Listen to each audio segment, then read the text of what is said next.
Everyone, আজকে আমি একটি হরর স্টোরি বলবো যেটা কিনা সত্যিকারের ঘটনা। সো স্টোরি ফার্স্টে আমরা দেখি জ্যাক এবং তার বাবা। জ্যাক হলো গিয়ে 9-10-এ পড়ে এরকম। জ্যাকের মা ছিল না। জ্যাক যখনই ওর বাবাকে জিজ্ঞেস করতো, বাবা আমার মা কোথায়, জ্যাকের বাবা তখন অনেক দুঃখিত থাকতো বা কখনো অ্যান্সার দিত না, কথা ঘুরিয়ে ফেলতো। তো আবার জ্যাক যখন কোনো ভুল কাজ করতো বা আর কিছু রং করতো, তখন ওর বাবা ওকে কখনোই মানা করতো না যে তুমি এটা করো না। জ্যাকের বাবা সবসময় ওই রিলেটেড একটা গল্প শোনাতো যাতে জ্যাক আর কখনো না করে, কিন্তু কখনো বলতো না যে জ্যাক তুমি এটা করো না। তো দেখে কি আস্তে আস্তে জ্যাক না মোবাইলে আসক্ত হয়ে যাচ্ছে। ও হলো গিয়া পড়ালেখায় একটু কম মনোযোগী হয়ে যাচ্ছে। তো জ্যাকের বাবা একদিন বলে কি, আজকে ডিনার করার পর তোমাকে একটা কাহিনী গল্প শোনাবো। তো জ্যাকও বলে যে হ্যাঁ বাবা, তুমি আমাকে অনেক দিন ধরে গল্প শোনাও না, আজকে তোমার থেকে গল্প শুনবো। তো ডিনার শেষ হয়, তো আর জ্যাকের বাবা জ্যাককে গল্প শোনাতে থাকে। গল্পের মধ্যে থাকে দুইজন গেমার। একজন গেমারের নাম হলো ডেভ, আরেকজনের নাম থাকে ক্রিস্টোফার। তো ডেভ আর ক্রিস্টোফার ফার্স্টে হলো গিয়ে গেমের মাধ্যমে ওদের দেখা হয় অনলাইনে। ওরা কখনো নিজেদের সামনাসামনি দেখে নাই, সবসময় মেসেজেই কথা বলতো ধরতে গেলে। তো এরকম করতে করতে ওদের 6 মাস ফ্রেন্ডশিপ হয়। তো আস্তে আস্তে না ডেভের বার্থডে এসে পড়ে। এখন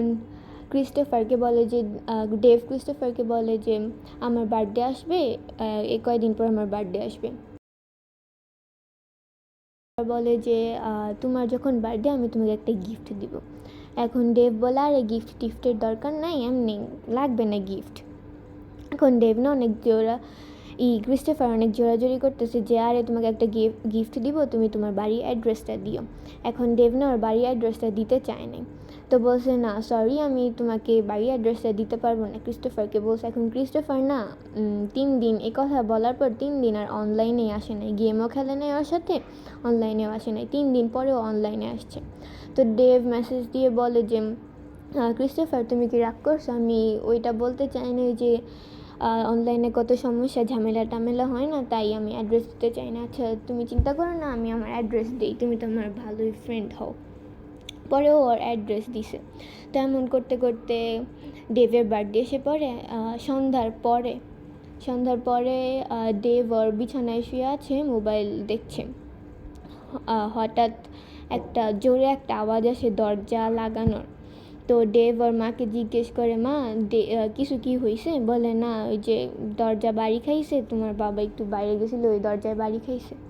একটু পর দেখে কি ডেভের দরজা 3-4 ইঞ্চির মতো খোলা ছিল।